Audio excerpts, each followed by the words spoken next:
Direct News TV. Police testify on early stages of Sweeney murder investigation, first suspect. Testifying on Tuesday morning, two former officers with the then Sudbury Regional Police described their involvement with the Renee Sweeney investigation as the murder trial continues. The first witness, Jason Katz, said he was a uniform officer with about 2 years of experience on the force when Sweeney was murdered on January 27, 1998. Katz said the first call he heard on the police radio was that someone was shot in the head at the adults-only video store located in a strip mall on Paris Street. During his testimony, he told Crown Prosecutor Robert Parsons that he arrived at the strip mall around 11:40 a.m. that day. "I was coming in hot, emergency equipment activated," Katz said. When he arrived, he said there were firefighters already on the scene, pointing me to the plaza. Because it was a weapons call, he said firefighters hadn't entered the scene. When he arrived at the video store, he took out his firearm. "It was a big call," Katz said. "We don't pull out our guns very often, but the nature of the call justified it." With his adrenaline surging, he said he entered the video store and noticed all the windows were covered by advertisements, so he couldn't see anything inside until he was physically inside. "I opened the door, it was kind of weird," Katz said. "I look in the door and yell, 'Police.' I could tell right away something had happened." He said he could tell something had happened when he saw the videos and magazines on the floor along with bloodstains. "It looked like some sort of altercation or struggle," Katz said. "It was more than a finger cut."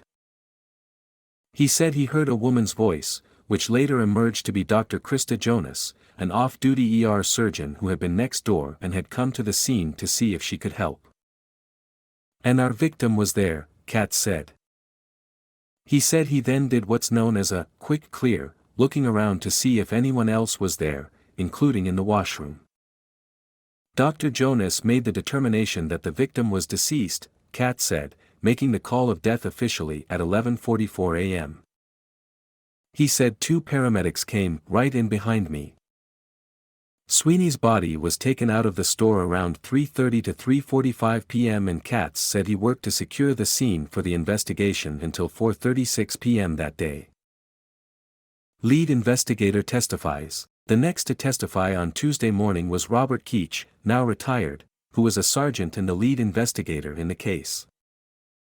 Keach testified he was told about the murder around noon that day. "I immediately drove to that location," he said. "The scene had been cordoned off.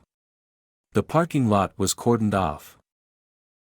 After surveying the crime scene, Keach said he interviewed the young couple who were first to discover the crime scene and witnessed someone running out of the video store and fleeing up Paris Street. He said he did more interviews, canvassed the area, and studied the scene more closely, as well as Sweeney's body, looking for anything that stood out. A canine track was being conducted, looking for the individual who had fled the scene, Keach testified. An OPP sketch artist was called in, arriving after midnight, he said, and based on the descriptions from the young couple, the first composite sketch was completed around 2:45 a.m. January 28, 1998. The next morning, Keach learned that a pair of gloves and a blood-stained blue jacket had been recovered as a result of the canine track. Both the sketch and photos of the jacket were released to the public. The release of the composite generated a tremendous response, Keach said. "A lot of people looked like the composite drawing," he said, and suddenly they were receiving a lot of tips. "Very quickly, the investigation became bogged down," he said. On February 1, 1998, they had an employee conduct an inventory at the store to see if anything was missing and discovered 2 sex toys had been taken. First suspect. The court heard there was another suspect in the murder who was charged, John Federley, but those charges were later dropped. Crown Parsons asked Keach how Federley came to be a suspect. Keach said an investigator had linked Federley to the case through a right thumbprint that was found on the cash box. Federley had already been arrested on Elgin Street, on an unrelated matter. He was set for a bail hearing on the other matter when Keach and another officer had that charge dropped and went there to arrest him for the murder of Renee Sweeney. Keach said they agreed to drop the breach charge against him and take him into custody. At the time, Federley was staying with his mom at a place on Riverside Drive. Police got a search warrant and seized several knives as well as a green work shirt. In his cross-examination, Lacey asked the retired sergeant about the first composite drawing.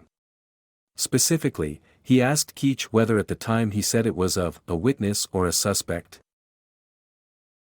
My name is Kingsley. Please like, share, subscribe and hit that notification bell so you can be the first to be notified whenever we post. You won't regret it.